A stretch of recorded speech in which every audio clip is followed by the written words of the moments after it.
body, in any human being whatsoever, you'll find 46 chromosomes per cell. And the name of that type of thing is called the chromosome number. It's the number of chromosomes that you always find inside the cells of any species that you're talking about. So for human beings, that chromosome number is always 46. For different species, they'll have different chromosome numbers. And you don't have to know in any of these other species. I do want you to know that the humans is 46, but just in case you're curious, I wrote some down. Gorillas have 48 chromosomes per cell. That is the gorilla chromosome number. Cats have 38 chromosomes per cell. Dogs have 78 chromosomes per cell. For horses, the chromosome number is 64. And for a certain species of pea plant, like the ones Mendel was working with, the chromosome number is 14 chromosomes per cell. Do you have a question? So the number of chromosomes doesn't necessarily mean yes, that's a good point. You know, we have 46, which is a pretty good amount, but there are other creatures that have more than us, like dogs have 78. We probably have a comparable number of genes as dogs, but for some reason, the dogs have broken their 25,000 genes into 78 separate chromosomes, where we have more genes per chromosome, I guess is a good way to think about it. Now that you got me thinking about it, I remember reading somewhere that the record is, I think, a fern plant, I forget the species name, that has about 1,000 chromosomes per cell. And so those chromosomes must be very small, like, I don't know, I'm just guessing at maybe 10 or 20 genes per chromosome, and that's why it has so many different chromosomes. But at the same time, plants do photosynthesis, and so they have to do some processes that we don't do, so plants actually can have more genes than we do. Anyway, the point I was making here is that each species has its own particular chromosome number, and it's very important to each individual of that species that they have the right chromosome number. Because of course the chromosomes carry the genes, and if you don't have the right number of chromosomes, you don't have the right number of genes. To illustrate that, there's a very rare birth defect called Down syndrome, or trisomy 21, where some people are born with 47 chromosomes. They have essentially a duplicate of one of the chromosomes. So they have too many of some of the genes, and that throws off the genetic balance, and it leads to mental retardation and some physical abnormalities as well. Could it also decrease one chromosomes? Yeah, there are some chromosome abnormalities where people are born with one too few chromosomes, and the effect really depends on which chromosome is missing. For some, there's very little effect, but for others, you get very severe mental retardation. Okay, so for human beings, that is our chromosome number. 46 is. Now, you can distinguish the chromosomes from each other. One of the main ways you can tell them apart is by how long they are. You know, some are rather long, and some are short, and some are somewhere in the middle. And they actually use the length of the chromosome as for a numbering system within any species, including human beings. Whichever chromosome is the longest one, they call that chromosome number 1. And whichever chromosome is the second longest one, they call that chromosome number 2, 3 and 4 and 5, all the way down to the smallest chromosomes, which then have the highest number, chromosome number for that species.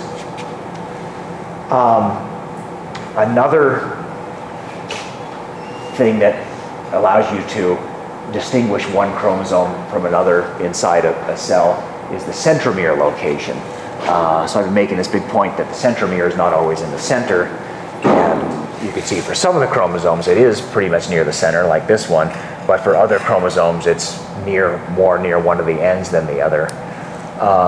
That also allows you to distinguish them. And incidentally, some people, their job is to be able to recognize chromosomes.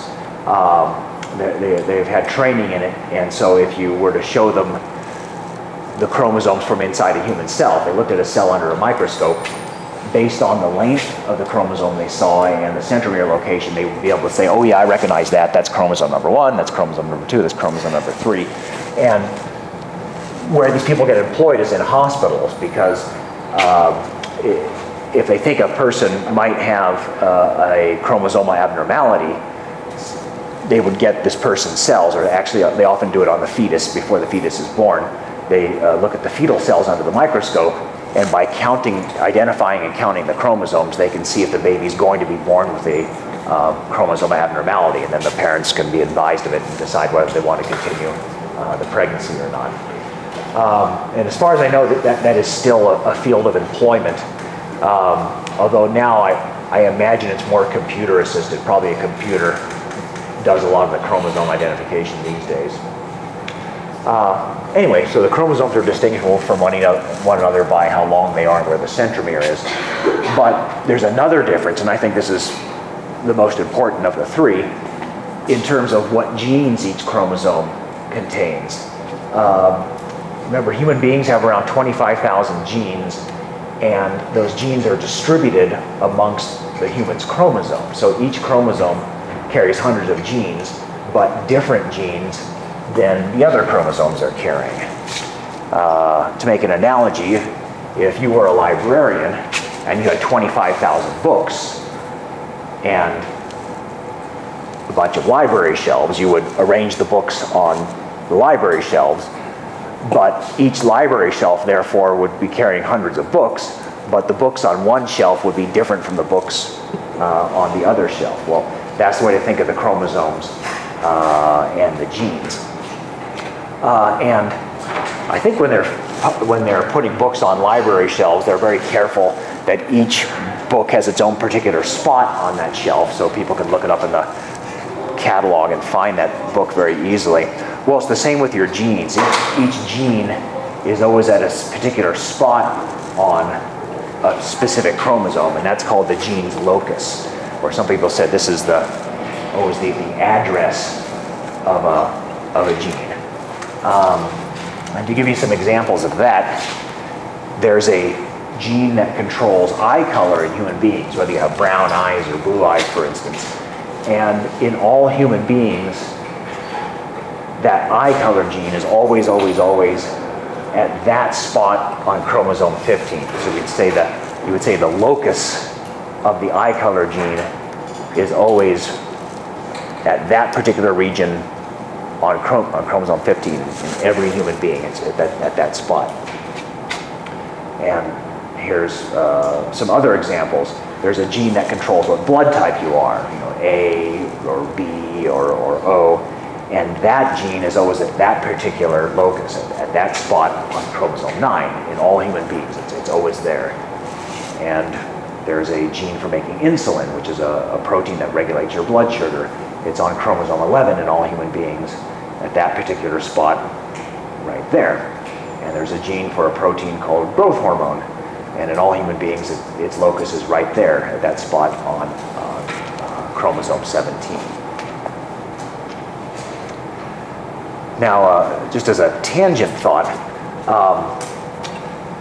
when you look at gorillas that we have an evolutionary relationship to, they have almost the same number of chromosomes we do. Remember, gorillas have 48 chromosomes and we have 46.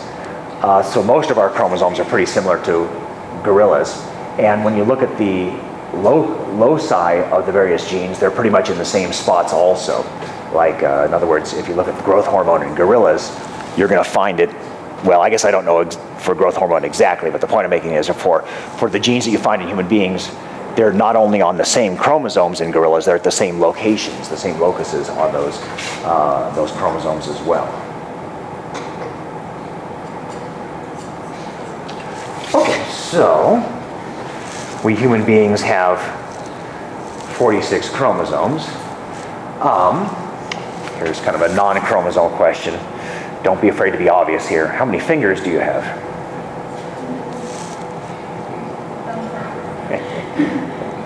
Well, Counting thumbs is thumbs or fingers. How many fingers do you have? 10, right? And so you do have 10 fingers. That's true. But to be a little bit more accurate, you have 2 sets of 5. Yeah, I mean, yeah, you do have 10, but a better description is to say you have 2 sets of 5, 2 thumbs and 2 pointers and 2 index and 2 middle and 2 pinky fingers.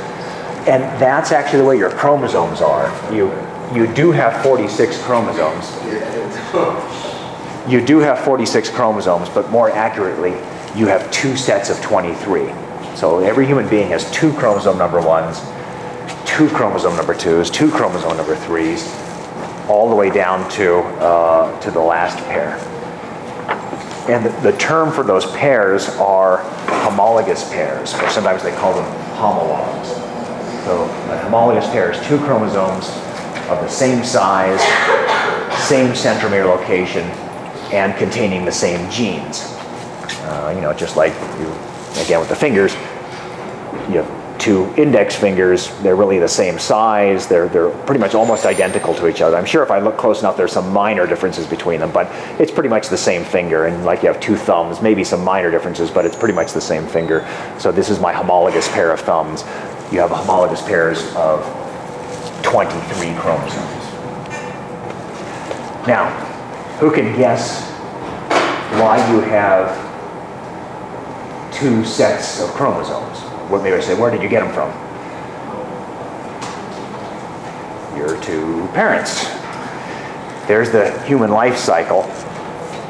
All of us started off life as a single-celled fertilized egg, or maybe I should write this term here. The official term is zygote, the fertilized egg that we started off life as. And the zygote that we started off as has 46 chromosomes. And they're not showing all 46 chromosomes there, but what they are showing is the homologous pairs. 2 chromosome number 1s, 2 chromosome number 2s, 2 chromosome number 3s. And, oh yeah, when they show these diagrams, usually they show the chromosomes that you inherited from your mother in red. Those are your maternal chromosomes. And the ones you inherited from your father, your paternal chromosomes, in blue. So anyway, so you start off life with 46 chromosomes because you got 1 set of 23 from your mom and 1 set of 23 from your dad. Each parent gives you 1 chromosome number 1, 1 chromosome number 2, 1 chromosome number 3, all the way down through 1 chromosome 23. So you get 1 of those sets from mom and 1 from dad. So you end up with 2 sets of 23, which is your 46 chromosomes. And likewise, when you grow up, from that 1 cell, all the cells in your body are derived from that zygote cell. And so all the cells in your body will have those 46 chromosomes, the 2 sets of 23, except when you reproduce. So when you make your eggs or you make your sperms, then in those cells, you're only going to put 1 set of 23 so that your offspring will have the right number of chromosomes, getting 1 set of 23 from you and 1 set of 23 from your spouse. All right, so, you know, before I leave this, maybe just a quick drill on it. So cats have 38 chromosomes. How many chromosomes in a cat sperm cell?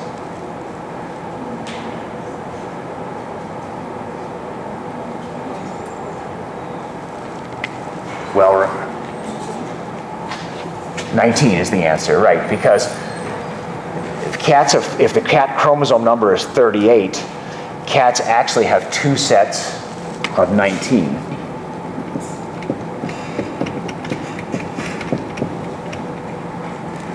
And so all the cells in the cat's body have 38 chromosomes, but really 2 sets of 19. But when that cat reproduces, if it's a male cat, it'll make sperm cells, and so each of those only has 1 set of chromosomes, 1 set of 19. And, you know, that's the same with all animal species. What did I say for dogs? They have 78. Dogs have 78 chromosomes. So if you look inside a skin cell or a muscle cell from your dog, you're going to find 78 chromosomes. But if you look inside a sperm cell or an egg cell, if it's a female dog, you'll find half that number because it's only one set of chromosomes. Two sets of, boy, what would that be? 39? Yeah. And so you'd only find one set of 39 inside a dog's sperm cell or a dog's egg cell. Sound good?